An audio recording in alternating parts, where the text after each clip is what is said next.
Hello and welcome to the big picture. The Indo-US nuclear deal of 2005 had opened up prospects for nuclear energy in India, with various international bans lifted to promote nuclear commerce. However, even 7 years later, the new nuclear power plants in India face a stiff opposition from various quarters, not the least from those who live near the proposed plants, be it in Jaitapur in Maharashtra, Kudankulam in Tamil Nadu, Gorakhpur in Haryana, among others. The efforts of the government and nuclear scientists, including former President of India APJ Abdul Kalam, has failed to convince the opponents about the safety of these projects. Meanwhile, the work on many plants have been delayed or stopped, resulting in huge setbacks to the government's nuclear power program. Major nuclear powers which have been hoping to do business in nuclear power industry, like the US, France and Russia, watch keenly the developments. The government efforts to push these projects is being looked at suspiciously, however. The government and the proponents argue that nuclear power is inevitable and necessary to fulfill the growing energy needs, with Prime Minister Dr. Manmohan Singh himself charging the NGOs with links in US and Scandinavian countries, opposing it without appreciating the development challenges. Amid these charges and countercharges, a public hearing was held in Delhi today, in which people from various locations where new nuclear power plants are planned, presenting their case before a people's tribunal. We will discuss all these aspects today while asking the question, why are nuclear power projects still suspect? To discuss this, I have with me today V. Narayanaswamy, Union Minister of State in the PMO and Personnel, Bharat Karnad, Research Professor in National Security Studies at the Center for Policy Research and a former member of the Nuclear Doctrine Drafting Group of the Government of India, Praful Bidwai, a veteran columnist and peace activist, Vaishali Patil, activist from Jaitapur, and Anita Sharma, an activist from Kudankulam, who both presented their cases before the tribunal today. Welcome to all of you.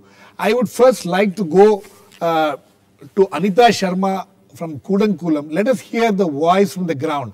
Anita, why are you people here today? What is happening? We thought that after all those things which had happened in Kudankulam, the state government accepted that, we will also were convinced, seems to have been convinced. And now the you people who have been opposing this continue to oppose it. Why?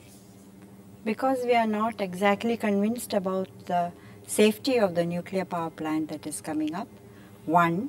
2, because the people have not been informed. Their right to information about basic things like environmental clearance, basic things like safety, basic things like whether it will be really for the good of the people have not been answered. And there is an utter lack of transparency in dealing with the people's issues. So that is why we were here today, and we have presented our case. 11 people had come from Kudankulam. So it is the problem, lack of transparency. That is one of the problems. Yes. Along with it is the fact that people have not been participated at all in the process in which the plant has come. What kind of participation you expect? Participation like involvement in the decision-making processes, involvement in how land was taken, acquisition of land for purpose. And the whole idea of the nuclear power plant, why this development project is coming, was not shared with the people 25 years back. The struggle is not just a day old.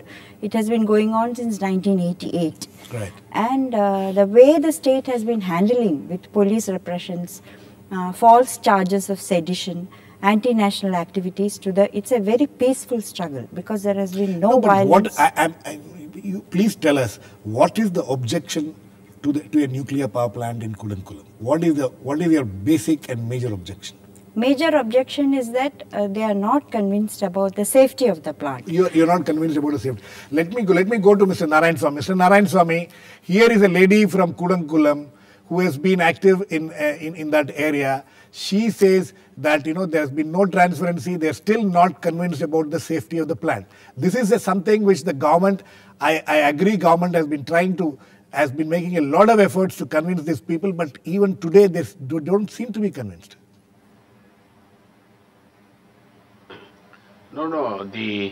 As far as the safety of the plant is concerned, several steps have been taken by our government. In fact, the madam was referring to that about the safety of the plant, it has not been explained. Yes.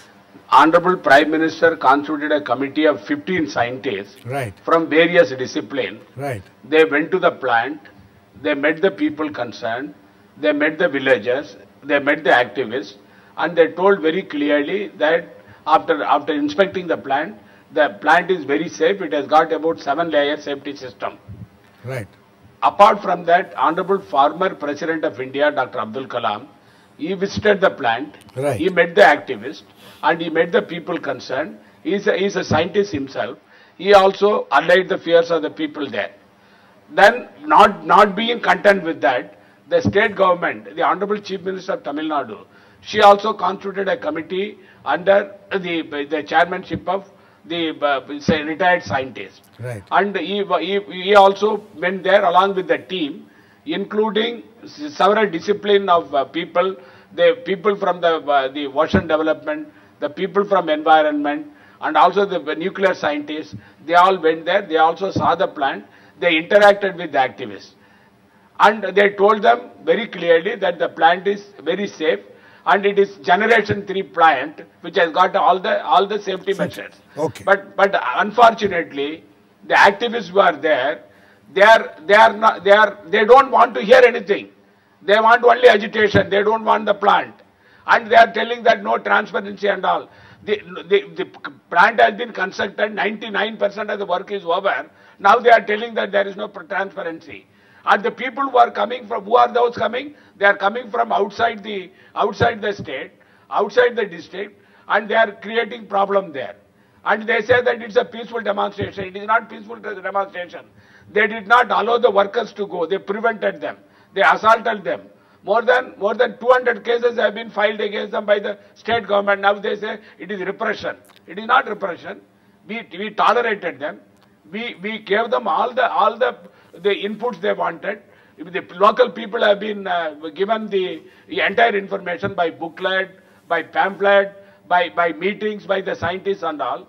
Apart from that, one thing I would like to tell you very clearly. Yes. As far as the Kudankulam power plant is concerned, Yes. the state government, they cooperated with us for the purpose of disseminating the information through radio, through video, to the people, through the TV channel about the safety of the plant. Everything has been done by them, but taking advantage of the innocence of the local population, the so-called activists are exploiting the people there. Mr. Anita, would you like to react to it? You are not people from the local area. You are coming from outside. You are exploiting the people there. No, sir, that is a blatant kind of aggressive kind of attitude towards the people's struggle. Because if I remember correctly, there was hardly half an hour was spent by the so-called committees which came to inspect the plant. And also, I think Honorable ex-President of India, he was not willing to meet the whole people's groups. He just met a few of them. And also regarding the evacuation strategies and the safety measures that were taken, it was all very peripherally done. So all those things are, I don't want to go into a verbal warfare, with The minister. With the minister, because that is not why we are here. And why not then come to Kudankulam? Come now to Kudankulam. Mr. Narayan Swamy, you have already been to Kudankulam once. Would you like to go again and convince these people? Yes, please come, sir, to Kudankulam and sit with us. No, I have already gone there. I went there. I went to Idinjakarai village where they have been sitting on fast. I met them there. Madam knows it pretty well. They did not allow me to speak there. They told their views. They were behaving in such a way that they are only the people who are saviors of the people. And to be very frank with you, the AERB, Atomic Energy Regulatory Board, which is an independent body, right? They have been sitting there. The scientists were sitting there in the Kudankulam place.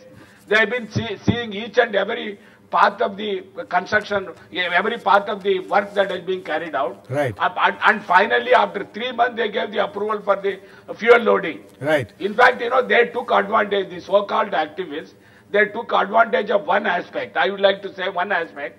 When the hot run was going on, during hot run, huge sound will come. Taking advantage of that, they started canard. They started giving all false information to the people of that area, the poor and innocent people, poor fishermen.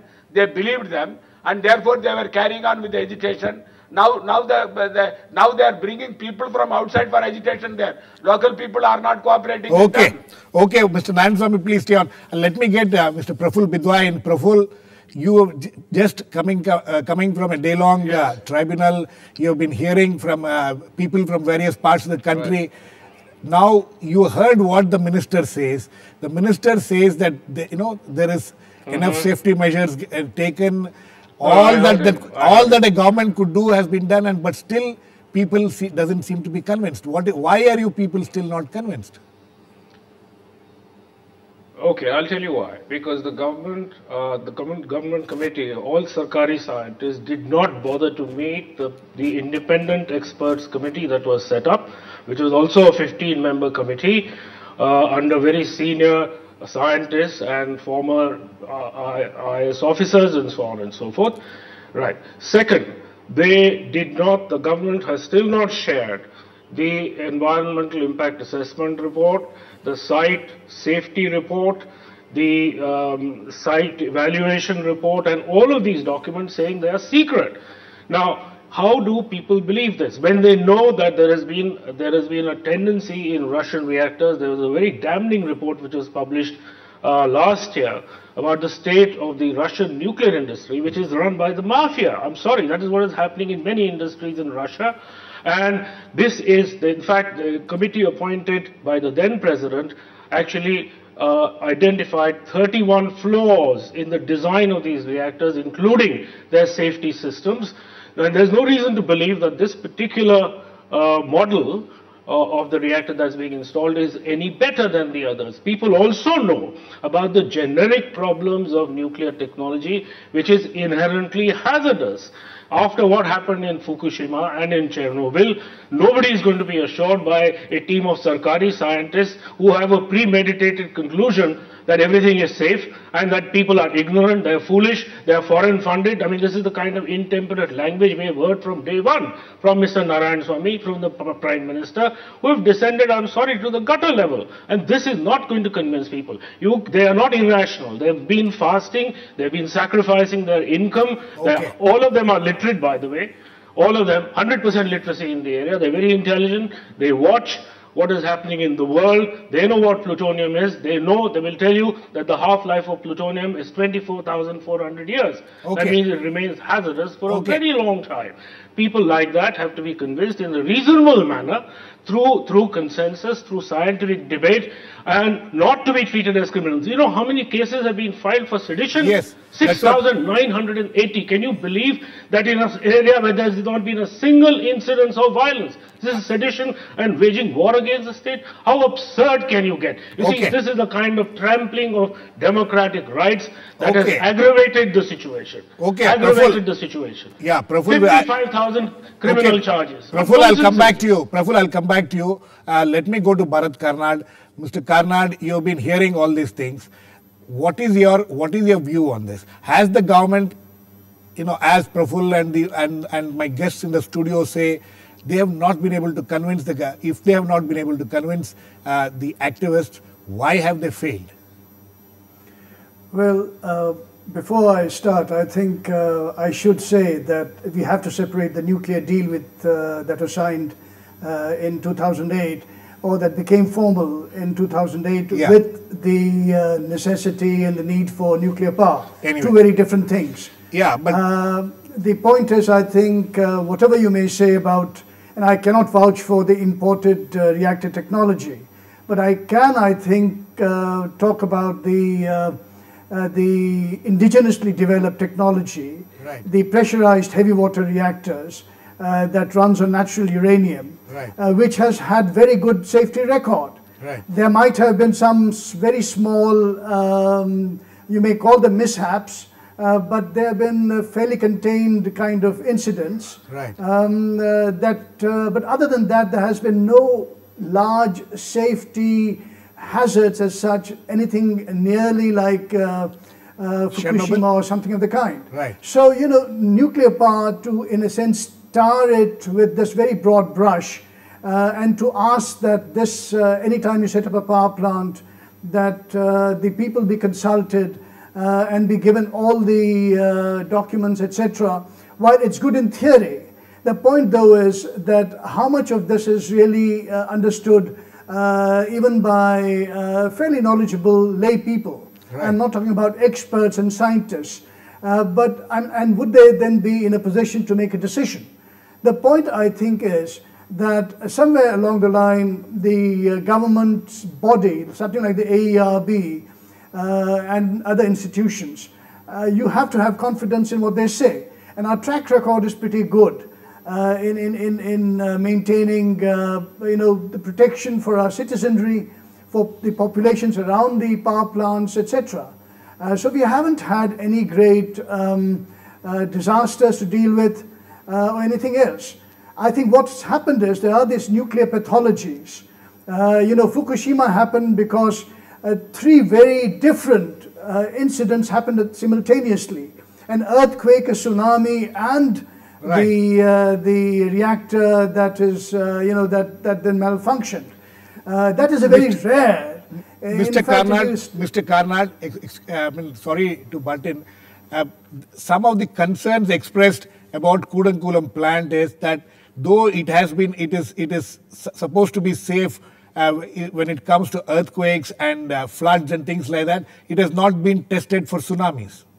Well, as far as I know, I think the Kudankulam plant is built on a kind of stilts. The reactor vessel itself is well above the sea level and so on. Right. So you're not going to have the tsunami hit the reactor vessel directly to you know, start off that kind of a reaction that you had in Fukushima. Right. So you know, to keep talking about the vulnerabilities of the Kudankulam plant, when in fact some of these engineering you know, devices or solutions have been factored into the construction, is really to be, you know, to I think exaggerate the fears and play on people's you know, thinking about, you know, you always associate nuclear energy with the big mushroom cloud, the radioactivity and so on. Right. While these things are there, in a contextual sense, really they are not really relevant in terms of nuclear power, that there's an energy that the country needs. Again, I must say, I cannot vouch for the imported power plant technology, except the Kudankulam plant is the Russian VVER-1000 reactor type. Right. It's a much more advanced version than the one they had in Chernobyl. Right. Okay. Let me get in this activist from Jaitapur. Vaishali Patil is also here. Vaishali, Kudankulam and Jaitapur is slightly different from the way as far as you people are concerned. What is your main concern in Jaitapur? The main concern in Jaitapur is with regard to the EPR technology, right, which has not been tested. Then second thing, the people are opposing it and their opposition is very clear. First of all, we don't see nuclear energy as a safe energy, safe in production. Secondly, nuclear energy production is expensive. Because time to time we have asked the government how much is going to be the rate of the electricity there, how it is going to be calculated, what is the time period that nuclear waste would be safeguarded, for how many years it has to be safeguarded, how much expenses would be involved in that, and how the cost of the electricity generation will be calculated. So it is very clear that production of the nuclear energy is going to be expensive. Far more expensive. And the third objection is that projects like Jaitapur, Kudankulam, any other nuclear projects, our country cannot become the self-reliant in the field of electricity by bringing the nuclear projects. And that's our objection. Mr. Narayan Swamy, the fact is that nuclear energy is going to be only a small percentage of the total basket of energy which we'll have. But let me bring to you what Vaishali says. Vaishali says that they don't trust the nuclear energy because it is not safe and tested. Second, it is very expensive. how do you people? I mean, this has been an argument going on for several years, but the government continues to hold that this has to be done. Let me answer that point. Yes.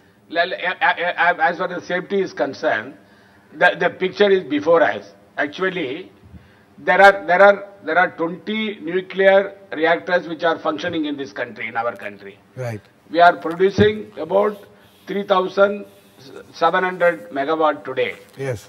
Out of this 20, 19 are under operation. One is the maintenance, one is in maintenance. Right. For the last 35 to 40 years, the nuclear reactors which are functioning in this country, not even 1% accident took place. Right. That is the test we had about because 10 are imported reactors, the 9 are our indigenous reactors. All of them are functioning efficiently and effectively. Right. Therefore, the safety part has been answered. And so coming to the cost of the project, I would like to give one example. The Kalpakkam nuclear power plant, which is functioning in Tamil Nadu. Right. The power which is given to Tamil Nadu government by the Nuclear Power Corporation of India is 1 rupee 85 paisa per unit. Right. This is the cheapest electricity. But even coal based one, 3 rupee 15 paisa. Therefore, from the point of view of the energy that is being given, the other mode, whether you go for coal and other things, you need huge quantity of coal in our country. Coal reserves are less. Imported coal is also costly. As far as the nuclear power plant is concerned, their life is more than 45 to 50 years. And the safety part has been taken care of. Now they are telling about safety.